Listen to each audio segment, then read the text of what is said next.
дар замони соҳибистиқлолии мамлакат ба рушди соҳаи энергетика таваҷҷӯҳи махсус зоҳир карда шуд. зеро рушди соҳаҳои иқтисодиву иҷтимоӣ маҳз аз таъмини босифати нерӯи барқ вобастагии зишт дорад. Президенти мамлакат муҳтарам Эмомалӣ Раҳмон зимни ироаи паём ба Маҷлиси Олии мамлакат таъкид карданд, ки дар 10 соли гузашта ба соҳаи энергетикаи кишвар беш аз 60 миллиард сомонӣ сармоягузорӣ шудааст, ки дар натиҷа иқтидорҳои истеҳсолии нерӯи барқ дар ҳаҷми 1017 мегаватт афзоиш ёфтанд. яъне танҳо аз таҷдиду нафсозии нерӯгоҳҳои амалкунанда иқтидорҳои истеҳсолӣ 200 мегаватт зиёд гардиданд. аз ҷумла соли 2025 корҳои таҷдиду нафсозии нерӯгоҳи барқиёбии қайроқум ба маблағи 1.8 миллиард сомонӣ пурра анҷом дода шуда, иқтидори истеҳсолии он аз 114 мегаватт ба 174 мегаватт, яъне 60 мегаватт зиёд карда шуд. خیلی که همگان میدونند در پیام پرزیدنت جمهوری تاجیکستان سنه 16 دکبر سال 2025 در ساحه انرژتیک مخصوصا در استحصال نیروی برق سبز در جمهوری تاجیکستان توجه مخصوص داده شد. اساساً در جمهوری تاجیکستان 97% زیاده از 97% از حساب انرژی سبز قوه برق استحصال می شود که این در جهان جای ششم رو اشغال می‌نماید. در کشور برای تجدید از نوسازی نیروگاه‌های برقی توجه مخصوص از طرف جناب عالی و حکومت کشور داده شده است. سال 2027 ماه سپتامبر سوم اگریگات نیروگاه برقی آبی روغن ساخته به استفاده داده می شود. این پور رسیدن به استقلالیت انرژی را با ما کفالت می‌دهد. در فصل زمستان طلبات به قوه برق طلبات زیاد می شود.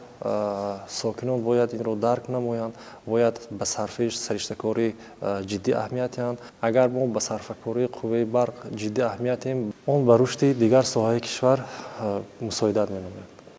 дар баробари афзоиши иқтидорҳои истеҳсолӣ як қатор лоиҳаҳои муҳими дигар аз ҷумла бунёди зеристгоҳҳои нави барқӣ ва хатҳои интиқоли барқ амалӣ карда шуданд.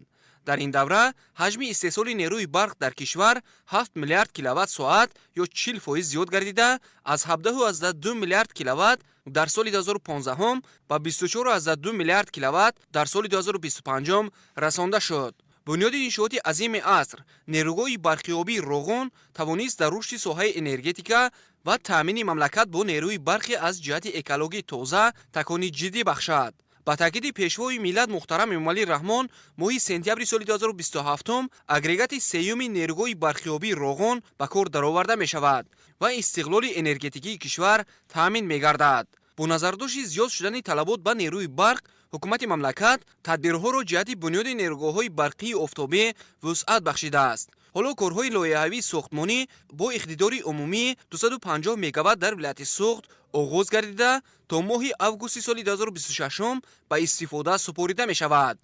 давре мебинем дар кишварҳои пешрафтаи олам аз панелҳои офтобӣ бисёр истифода бурда истодаанд. дар ҳудуди ҷумҳурии тоҷикистон қарибе ки бисёр рӯзҳои офтобӣ мебошад. агар панелҳои офтобиро истифода барем бениҳоят хуб мешуд. яке аз давлатҳои рушдкарда ин ҳиндустон мебошад ки ин рӯзҳо бенидагар дар тамоми канору гӯшаи ин мамлакат истифода аз панелҳои офтобӣ ба роҳ монда шудааст. аз нуқтаи назари техникӣ назар кунем, панелҳои офтобӣ барои ҳудуди ҷумҳурии тоҷикистон яке аз алтернативаҳои беҳтарин мебошад. метавонем мактабҳои миёна, кӯдакистон, хонаҳои истиқоматӣ, корхонаҳои истеҳсолиро бо нерӯи барқ таъмин намоем. тибқи таҳлилот талабот ба нерӯи барқ дар дохили мамлакат сол ба сол афзоиш ёфта, соли 2030 нисбат ба соли 2025 31% зиёд мегардад. дар ин раванд барои таъмин намудани талаботи афзояндаи соҳаҳои иқтисодиву иҷтимоии кишвар бо нерӯи барқи доимӣ ва устувор дар баробари бунёди иқтидорҳои нави истеҳсолӣ инчунин истифодаи сарфакоронаи нерӯи барқ нақши калидӣ дорад.